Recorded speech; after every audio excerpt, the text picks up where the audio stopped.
So today let's talk about quitting. Quit. Is it quit or quitting or to quit?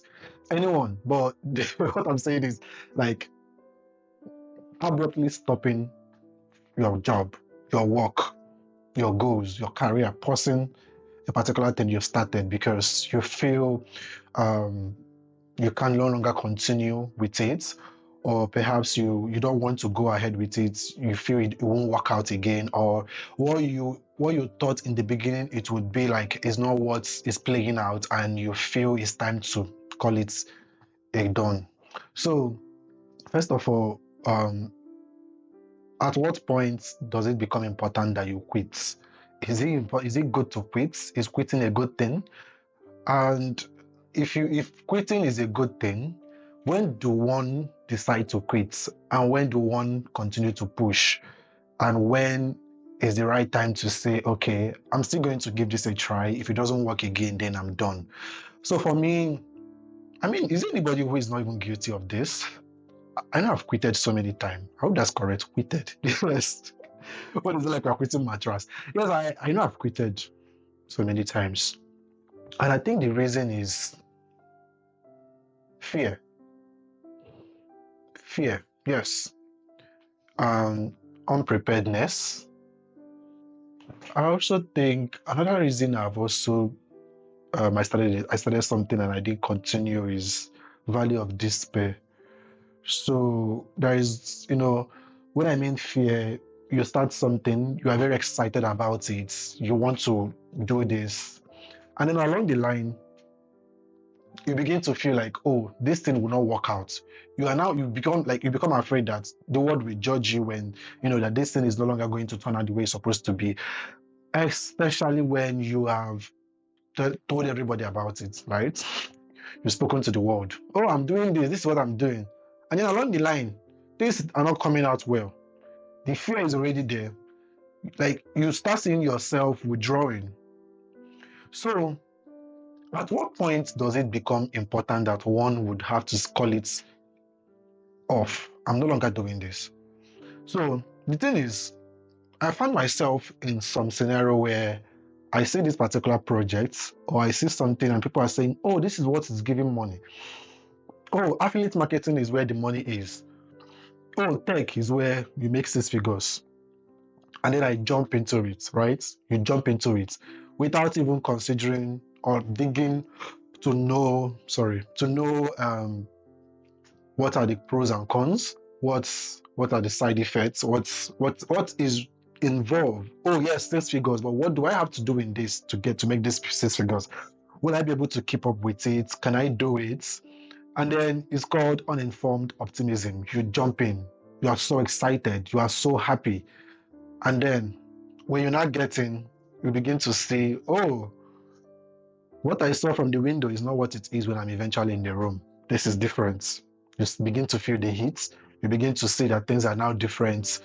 At that point, you are now in a moment of informed pessimism, right? You now understand what this thing is all about. Oh, I can't be a writer. I cannot write. Oh, I can't make films. Oh, I always carry cameras around. I can't do it. Oh, but you are the person, when you see celebrities on media, you'll see them, their glamour. I remember the first time I had my first shoot. I had my first photo shoots.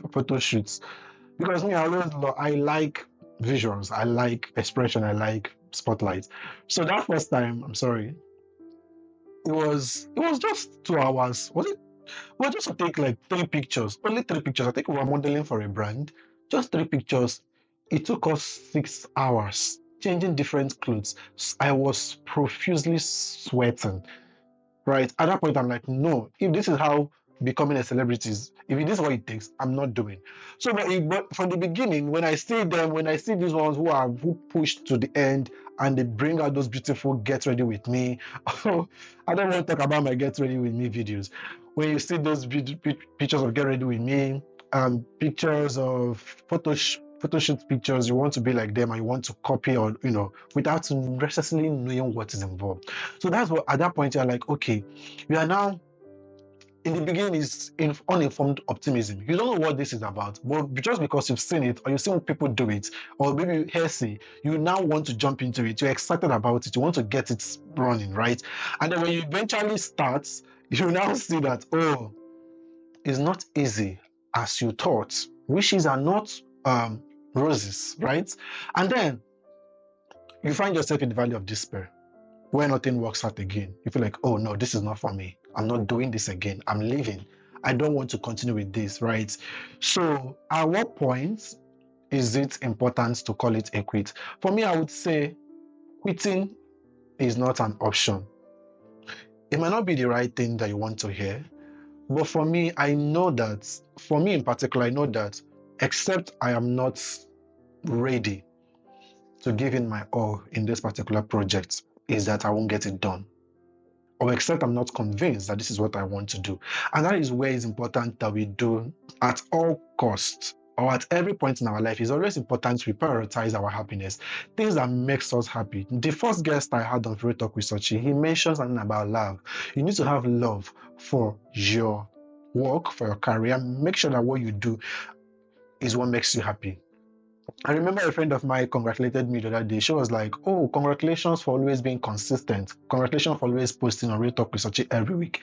And then I told her that, thank you so much. I only made it my hobby, and that is why I'm doing it. So, talking to the camera, right? Making content for Real Talk with Sochi or filming is a hobby for me. It's therapeutic. I like to talk. I talk a lot. I'm an orator. I like public speaking. So any career that has to revolve around speaking to the camera, camera flashing, me speaking to the public makes me happy. I see it as a hobby. I'm not seeing myself waking up one day to quit, except there is something else that I can no longer control. So it's important to know what we are going into in life. We make sure we don't do it because of societal pressure. We make sure we don't do it because it's world trending. We make sure you're not doing it because that is what Mr. A is now doing, or Mr. B says that's where the money is. Because, my dear, I would say, from my little experience, I would say it becomes important to quit. I won't even call it a quit. I would say it's a quit, rather. I would say it's you going back to the drawing board to know if this is what the path you really want to follow. And it becomes important to do that when your mental health is at stake. When you no longer have peace, when you no longer have happiness in doing this particular job or chasing this particular career, at that point it becomes important that you go back, you withdraw, right? You go back to the drawing board and then look at what is the why. I always remind myself the why. So this semester I just made a documentary with my team, a team of 3, the best team players I could have ever worked with. At some point in the semester, it was very tough. I'm like, what is this? I remember a day that we had to spend 7 hours editing these footages, right? And then after that day, I'm like, I got back home, I'm like, no, is this what it takes for filmmakers to make films? This is just for a 10 minutes documentary film. I know what it cost me. I know the time, the energy, the resources. When I mean resources, not monetary. I mean the time, the energy, a lot of things went down for it. For these 10 minutes that everybody now watch and everybody's celebrating.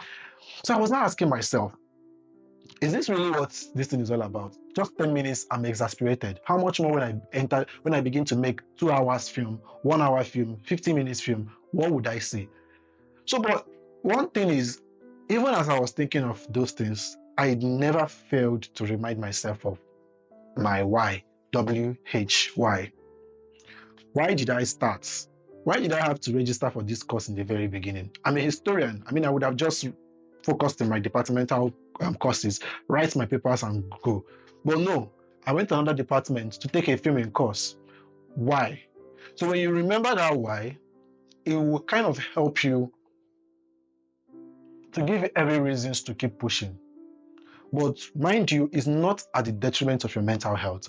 When your mental health is at risk, when that job, when that particular thing no longer makes you happy, it is the right time to call it off. You go back. You have to rethink. You have to know, okay, how do I make it better?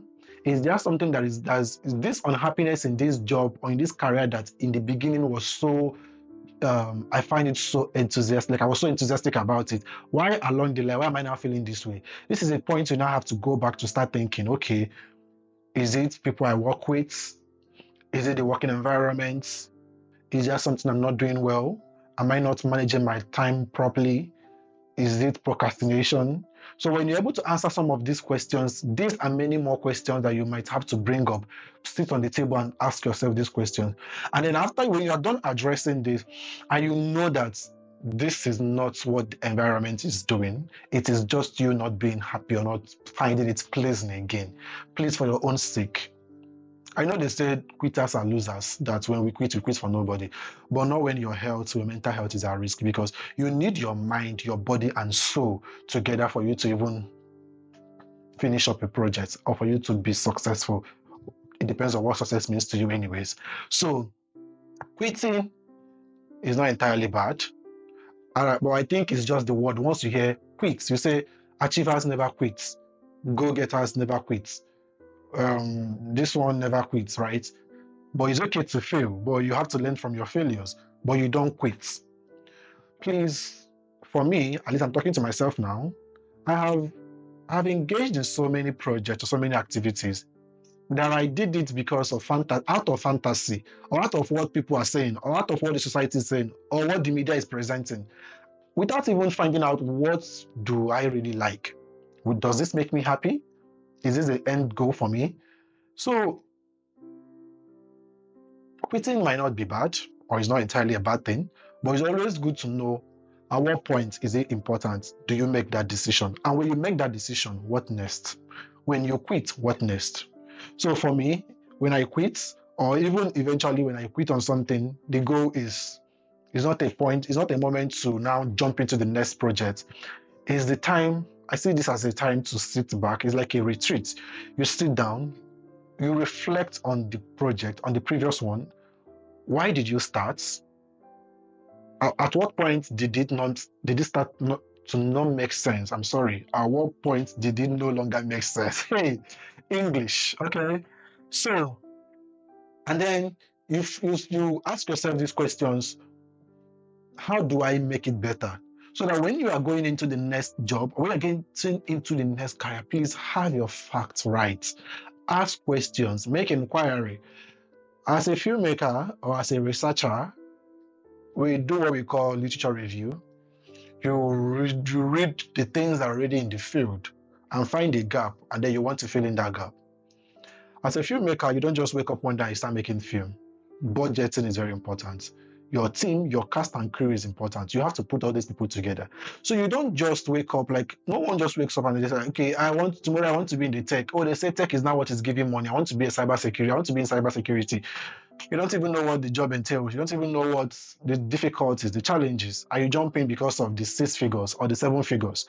Trust me, when you get in and the 6 figures didn't come in the next, the first 1 month, 2 months, 3 months, it didn't even, maybe some people started making that 7 figures after 5 years, but you did not get that information. No. The only information you got was 7 figures is in cybersecurity or is in programming, and then you will just jump in. You find yourself in valley of despair. And once you are in valley of despair and you are not able to get to informed optimism, when you now know what is involved and you are still willing to pursue or to continue, you will start considering quitting. So it's always important to know what we want, always important to define, to have that definition before we even get started. What is the why? Why are we doing this? Are we doing this because of what the society is saying? Are we doing it because that is what I want to do? That what makes me happy? Because I know now more than anything that at all costs, I have to do what makes me happy. No matter the amount of money that is in something, if it will cost my mental health, I won't do it. Because even when I get involved, my productivity will be so low. And that is what I don't want for myself. So, guys, I would want you to share your own opinion about quitting. Is it good to quit? At what point is it important to quit? At what point do we have to keep pursuing, to keep pushing it? And then, do you prioritize your mental health to money, or is it money first? Or do you have to keep doing it because of the money, even though you don't feel like? I would like to hear your comments. I've just shared my own experience or my own take out of it. Please share this video, comment, like, and I'll see you in the next one. Remember, it's still Real Talk with Sachi. Bye.